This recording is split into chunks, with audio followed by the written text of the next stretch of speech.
press conference. How are you? Good. Right beside me today because of the. I said right beside me today. Let you get settled and we'll get started. Yeah. All right, Coach, if you could give an open statement, please, and then we'll leave it open for questions. You know, we're really proud to be here in the Elite Eight, especially I think because no one expected that we were going to be here. Really, really excited about the matchup with South Carolina. I think obviously their record being undefeated speaks for itself. And I know we played them in the second game of the season without Diamond. I'm not even sure at that point of the season whether we would have had Diamond. It would have made a difference in that game. We were so far away from being a cohesive unit that I'm sure South Carolina at that point probably wondered how we even got here. But you see with South Carolina, I saw a stat the other day, their starters have started 130 games together. And when you look at our starters, it's been about 34. So you see South Carolina, their roster is loaded, extremely impressive. I think how Dawn has been able to manage their minutes and keep everyone happy has truly been impressive to be able to see. But I'm really happy for our group that they've trusted the process and they just continue to keep putting their head down and working and continue to keep telling just a very sweet story. Can I open it up for questions? Pete? Hey, Brenda. Pete Yakabelli with the AP. You and Dawn, I guess, have developed a nice little series here. I'm guessing that you think playing those kind of games early on helps you get to right here where you are right now. Is that what you get out of it? And is the series going to continue?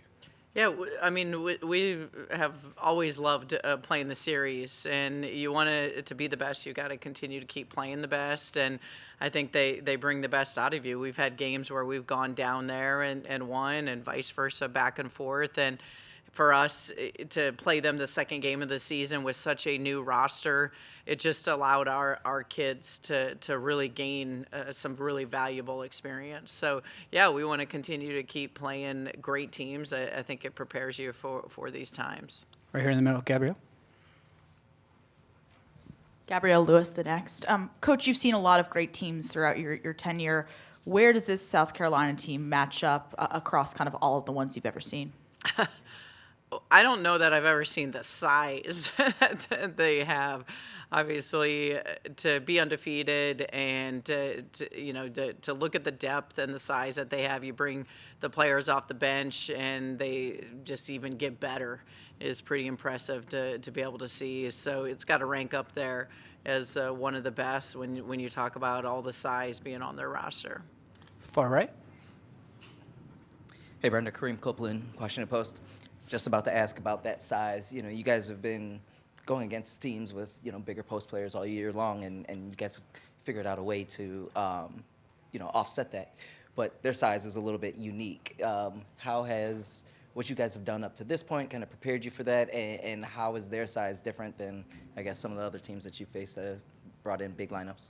Well, yeah, I mean, they're sometimes playing three post players out there, so ton of size. I think for us, we have to continue to keep being us and continue to play the style that we want to play. And again, I think we've had so many great battles between being able to play South Carolina. It's not a first time you play them here in the Elite Eight, as well as the schedule. We've gotten to play at Baylor and Notre Dame and UConn at home. So we've gotten to really, we just came off of playing great size with Notre Dame. So I don't think for us that, I think if it was the first time you were seeing it, it would impact you more. Athletic. Hey, Brenda. Chantel Jennings with The Athletic. You kind of touched on this with their depth, but I'm just curious, in game, how much of a chess match is it when you sort of look at that bench and there's like 5 players there that could maybe start elsewhere and she can kind of pick and choose who to take at any moment? Yeah, it's, like I said, remarkable that you have so many players that are willing to sacrifice those minutes and come off the bench. And it is, I think as you see in this tournament, we don't have that kind of depth, although we have been able to extend our bench, which has made it nice. But this time of the year, you're, playing with the kids that can make plays for you. Pete? Brenda, it's almost like you guys are in the SEC with as many times as you've seen Boston. What makes her such an elite player? So many things: her scoring, rebounding, shot blocking, her defense, and she's really physical. I think that's the biggest thing is, being able to, you can't move her down the block when you're trying to defend her. She's got great hands, and so really, really difficult matchup. Have a question on Zoom. Nathan, go ahead. Good afternoon, Coach Freeze. Nathan Snell with MarylandSportsBlog.com. I wanted to kind of switch it up. So Lavender Briggs was on this team last year but didn't play. And this year, to see her work back from injury and be a part of a good team, just what are some of your perspective on what she has been able to accomplish this year for the team? Lavender's been huge, and I have really enjoyed, our staff's enjoyed just the growth to watch Lav, and it hasn't been easy coming off an injury like you mentioned, and she was slow to kind of get comfortable within our system. But what I love about Lav is she's trusted the process. She's just continued to keep putting her head down and working. She loves the game, loves to get better, and is a huge X factor for us. I thought just her second half, really against Notre Dame, she gives us so much from a defense, rebounding, scoring that is huge for us. Another question for Zoom. Chris, go ahead. Herman Radio and Baltimore. Congratulations on winning yesterday.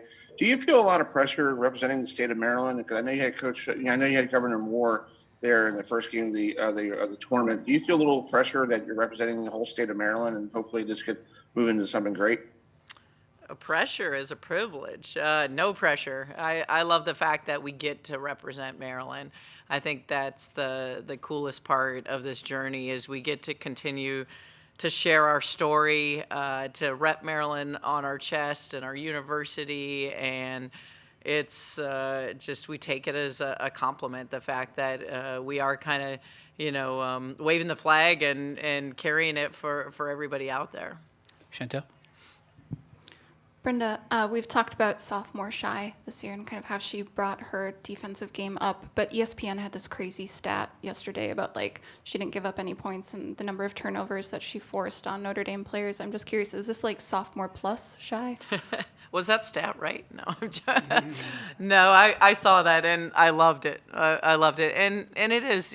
Shy has always been our lockdown defender. She took that last year, and then she added the scoring piece this year, and it gives me chills of what her ceiling is going to be. Sophomore Shy plus, I'll take it. But she thrives in these moments. She's really, really competitive, and she loves to win, and I love seeing that she's taken her game to another level. Here on the left, the ESPN. Yeah, I'm a Vopol. Coach Freeze, two questions sort of related. UConn streak, Final Four streak ended last night. Just if you can put that into perspective for the women's game. And also, obviously, it was a Big Ten team that took them out. And having three Big Ten teams in the Elite Eight, we've thought the conference was great all year, but that's been proven the case in the tournament. Just your thoughts on that, too. Yeah, it's incredible what UConn's been able to do and the standard of excellence, and it is really, really hard to do to be that consistent for so long. I think you're also seeing in the men's game as well as now the women's game, which is about 25 years behind the men, parity and the portal and COVID and just the game has evolved. So I think it's awesome that you can't predict what's going to happen in the future. And for the Big Ten, we've lived this all season long. It's awesome to see it unfold right now on the national stage, because we felt like as a conference that this, these teams were elite all year. And so to be able to kind of see it unfold and play out right now is what we faced all season. So really, really happy for the Big Ten, but I know we're nowhere close to being done. Gabrielle? Coach, you said folks probably didn't expect you to get here. Knowing that the expectations were not to be here and being the underdog against the #1 South Carolina team, how does that feel your team? I think it's just the normal that we've had all season. We were picked preseason 18th in the country, and when you watch everything that's out there, nobody believes that we'll advance out of this game. So, for us, it's we're used to it. It started back in the preseason, and rightly so. There were a lot of question marks, but I think I love the fact that this team never bought into it and believed anything. They decided to kind of set their own path and their own course. Down here on the far right. Kareem Copeland, Washington Post. I want to ask about Bree. She continues to kind of get minutes and bring that energy off the bench. And you talked about, being able to kind of extend that bench a little bit. How does she continue to earn your trust? And how much does it help that she kind of comes in and is able to kind of get gritty on defense and bring that energy? It's huge. Bree's no longer a freshman in my eyes, and she's gained our trust all season. You have that ability as a player through your practices and your games, and Bree is built for these moments. You saw yesterday, she's fearless, she's confident, and she's physical. She's built for March when they're allowing this kind of physicality within the game. She thrives in it, and it allows us. I think even for your upperclassmen to see a freshman that's so confident, it gives them energy. The same way as they see what Bree is giving us. Start of the final 3 questions in the back. Ed Lee with the Baltimore Sun. Brenda, going back to Cheyenne, you've used her often as a backup point guard. What strengths does she bring to that position, and is that something you can envision going forward with her? Yeah, we're really fortunate. I mean, we can get her scoring from the off guard position as well as from that point guard position. She's got great length, and she's just doing a phenomenal job of navigating at that point guard position, when to score and when to make plays for others. And she's so versatile with her ability to score, but also to create for others, that especially with her size and her length, that it gives us a lot of great options to be able to move her around. Right here in the middle. Coming from your other side. Jerry Longman of the New York Times. So Brenda, these men's and women's tournaments have shown that nobody is invulnerable, nobody's unbeatable. So where do you see your advantages could be tomorrow, and what do you see the keys to the game? Well, I think both teams are going to try to play their styles of play, and they're going to want to use their size and pound it inside and go rebound, and we're going to want to use our speed, and we want to get up and down. So anything can happen, like you talked about in March. I mean, we've got to make shots, and we've got to be able to get stops and keep them off the glass, and I'm sure they're saying the same thing. Final question will come from Zoom. Andrew, go ahead. Yep. Hey, Brenda. Andrew Chodes, Studio Times. I kind of wanted to ask, it was just a few weeks ago where you guys were in a neutral site against Iowa, and that was basically a home game for them, like almost 12,000 fans. A really similar scenario here in South Carolina, with just an hour from Columbia. How does that prepare you guys, to be in such a hostile environment in a neutral site game? Well, I think your schedule and your season prepares you for that, and you just made mention to it. We've been in so many of these that we don't even blink anymore. And, when you look at, we've played at Notre Dame, we've been at Baylor, we've been at Iowa, Indiana, the Big Ten tournament as well prepared us for this moment now. Thanks for your time, Coach. Thank you. Thank you. As a reminder, we will have the Maryland student athletes up here with us in just a few minutes, approximately 4:10 to 4:25. In addition, the Maryland locker room is open from 4:05 to 4:35 p.m.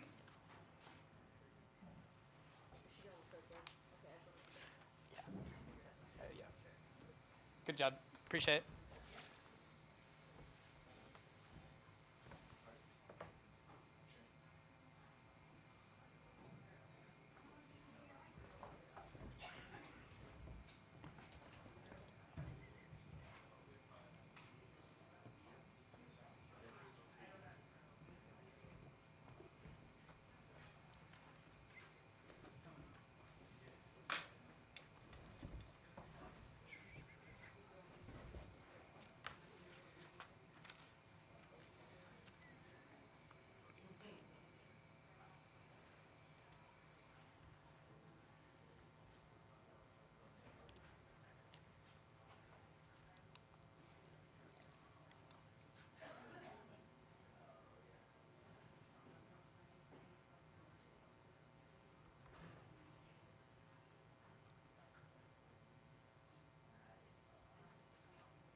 As I said, just in case, as a reminder, the locker room just opened up for Maryland and will run till 4:35.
The Maryland student athletes are officially on their way. If you're not in the press conference area already, they'll be on their way already, and we'll get started here shortly.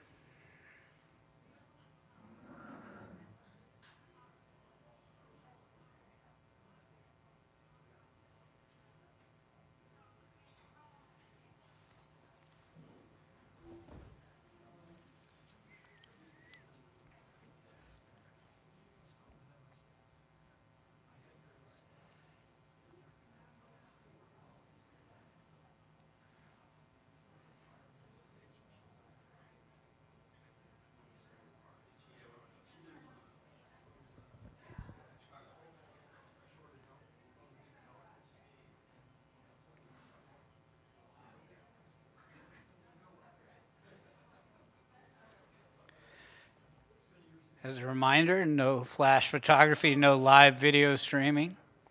Obviously, please silence your cell phones or put them on vibrate as well. Student athletes are making their way on stage, and we'll get started here shortly. Make sure when you ask questions to state your name and affiliation and raise your hand, and we'll get you a microphone.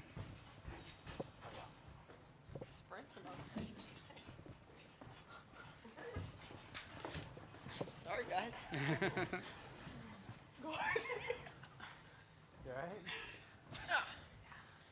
Recovering right now. Yeah. We're going to let them get settled, and then we'll get started. We're going to have a question on Zoom, and then we'll open it up for questions in the area. Go ahead, Nathan.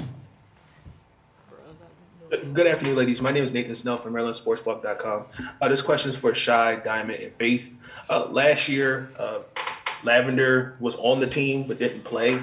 and this year work her way back from injury into what she's been able to provide for the team, work her confidence back through injury, and what she's been doing this tourney run. Just what have you seen from her, and what is it like to be a teammate? I mean, I could talk on it first. I knew Lavender a little bit before she had come to Maryland, so I knew what she could do on the court. It's just very unfortunate that the injuries that she had throughout college, but having her come to Maryland was really excited. She's an awesome person, awesome basketball player, so it's just really nice to see when people come off injuries and do so well. I mean, seeing Diamond as well coming back from injury, like, it's just awesome, and you just want myself too, coming back from injury. It's just cool to be able to support people who are doing so well after injuries. Yeah, just to piggyback, I know in the beginning of the season, Live was dealing with a lot of confidence issues. So just to see her bounce back from all that, and now she's thriving. And I'm just really excited for her. I mean, we're friends on and off the court. So, yeah, she's doing good, and I can't wait to see what else she does. And to piggyback off the piggyback, I'm just happy for Lav. She came to play at the right time. I mean, I'd rather have her have that little moment in the beginning of the season than now. So I think she's bringing a big piece for us off the bench. Far right. Hey, y'all, Kareem Copeland, Washington Post. This is for you, Faith, since I'm going to ask about the defense. You guys have been figuring out how to offset bigger teams all season long. What's been the key to that, and is South Carolina's size a little bit unique compared to some others? Yeah, I mean, obviously, we all know South Carolina. They're huge. I think Notre Dame prepared us a little bit with that height. And I think the number one thing that, you know, it takes to play big players, big posts, and we're not that big, is really just heart, hustle, and working hard. It makes up for your height, it makes up for that disadvantage, but, you know, we'll find it somewhere else. Gabrielle. Gabrielle Lewis, the next. You know, I think a lot of people didn't expect this Maryland team to make an Elite Eight. You know, you're underdogs against South Carolina. Basically, everyone is. How's that feel, and how's that fuel y'all for a game tomorrow for any of you?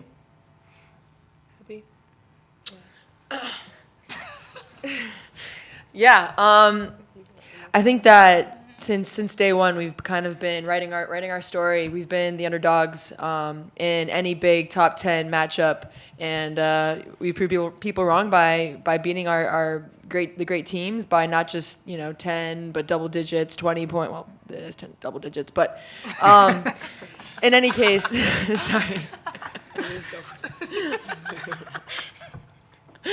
But in any case, I think we're just gonna stick to us, stick to our support system, to the people that have believed in us since day one, and we're gonna use that as energy for tomorrow. Pete. Pete Iacobelli with the Associated Press. Diamond, you missed the last couple of games with South Carolina because of injuries.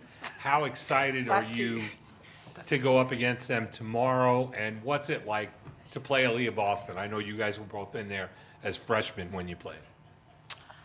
Yeah, unfortunately with injury, I missed the last 2 times playing South Carolina. So it's just exciting, and for some reason, God was like, you're going to play this game. So I'm truly grateful that God has given me the opportunity to play the sport that I love at the highest level on one of the top stages in this year. So it's going to be fun. And, Aaliyah's a great player. They have a lot of great players. And our class 2019 is really thriving right now. So it's going to be fun. Right here in the middle. Jeremiah Holloway with the State. This one's for Abby specifically. When you guys first played South Carolina this year, it was a early season matchup, second game of the season. From that point forward, how do you feel that this team has, I guess, kind of, gel kind of clicked a little bit heading into tomorrow?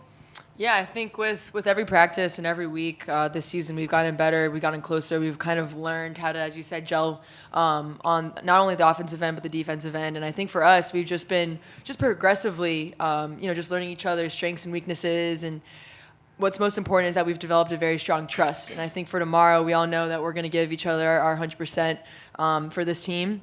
And yeah, it's going to be fun, it's going to be exciting. And the first game, it was a really, really tough game. but it was close until the end of the third quarter, and I think that we didn't have Diamond. We did have some like intangibles that we could have controlled better, and I think we're going to be prepared for this game tomorrow. Back to Pete. For Cheyenne, was about that first game, was it a little bit of a wake-up call for you guys when after South Carolina came in there and beat you like that on your home court? I don't know if it was a wake-up call. I think we knew it was going to be a tough game, just knowing like what was going on at that time. Diamond was out. We had 9 new players. Second game of the season. So I think that was a little bit of a tough one. I think now we have gelled a lot better and we've became more cohesive. And so I think we're going to give them hopefully a run for their money. Questions? Back here on the right. Kareem Copeland, Washington Post. E, this is for you. Just curious what this whole run has been, this postseason run has been like for you, and did your parents get to watch the last game? Because it was early enough for them? It has been amazing. I've never been like Sweet 16, Elite 8, so just being here is, I'm grateful. And yeah, my parents watched it. Thankfully, it was at 11:30 a.m., so they're 6 hours ahead, so that would be 5:30 p.m. But they're going to watch Monday night too, even if it's 1 a.m. They don't care. So it doesn't matter what time we play. I know they're going to be in front of the TV. Oh, this is cute. That is very cute. What about the text from your brother? Any other questions? Thank y'all. Good. Thanks. Thank you. Pull this off.